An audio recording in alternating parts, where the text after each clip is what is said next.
to be looking at today is basic probability, and hopefully this is just a review of the work that we have done in Year 11.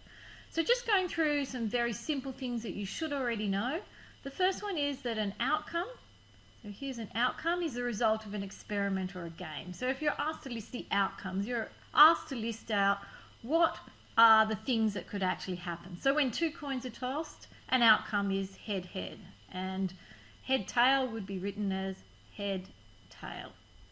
A sample space, well, this is a set of all possible outcomes. So that's every possible combination that you could have. So once again, using that same analogy of two coins being tossed, when two coins are tossed, a sample space, well, you could get a head and a head and a tail and a head, and a tail and a tail.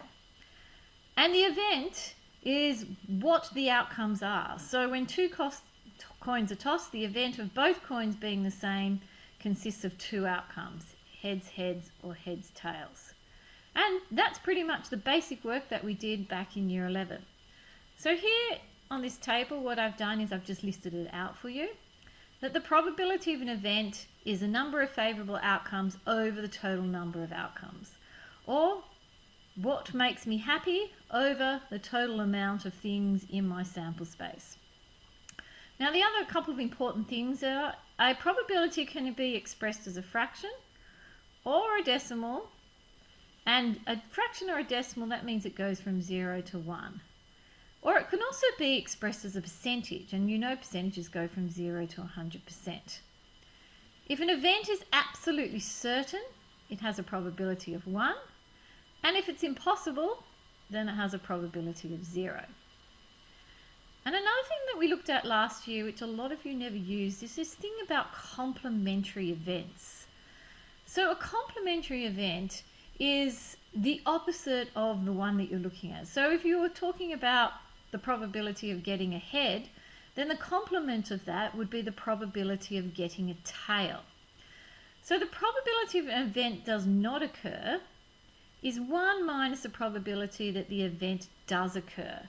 And the reason we can use this is it sometimes makes it much easier when answering those questions. Rather than having, if you've got quite a few things in your sample space, having to work them all out, you can work out what would make it not happen and then do 1 minus that event. So let's have a look at some questions.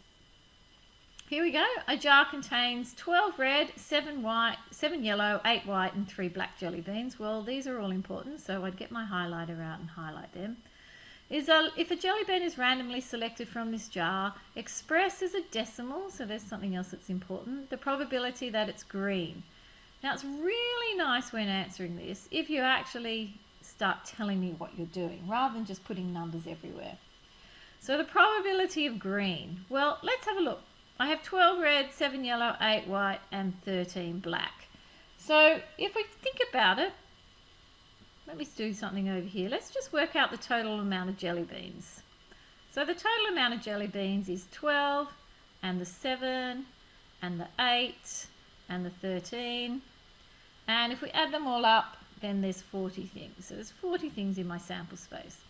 Now the probability of green, well, you can see that there is no green. So that probability is 0. It's like a trick question. So let's have a look at the next one, part B.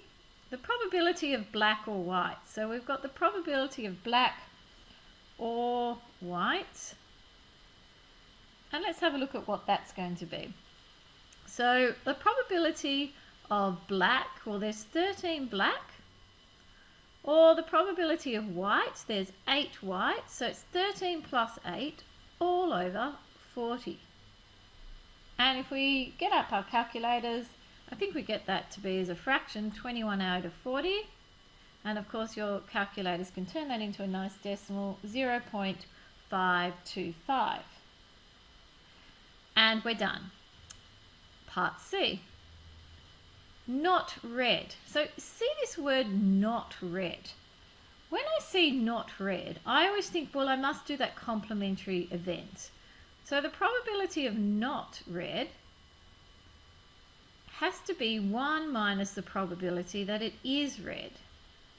And this just makes life a lot easier and simpler in an exam or a test, or even just doing the work in your textbook.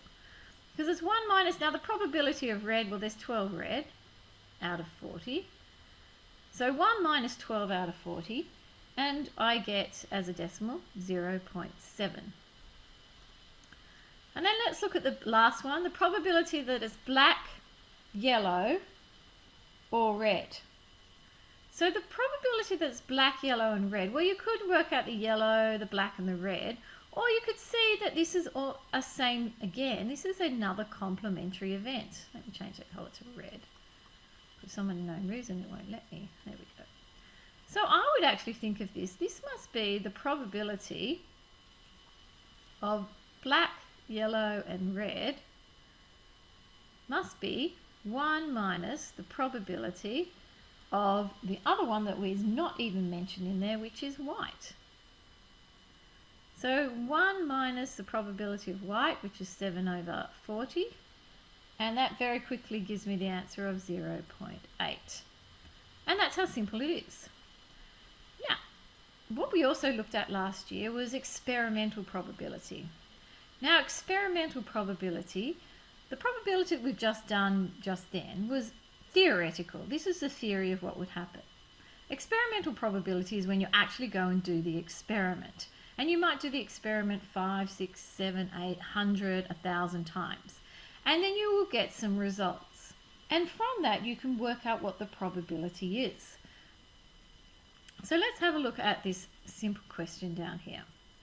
A roulette wheel at a casino has 37 numbers, 0 to 36. The results of 250 spins of the wheel are shown in the table.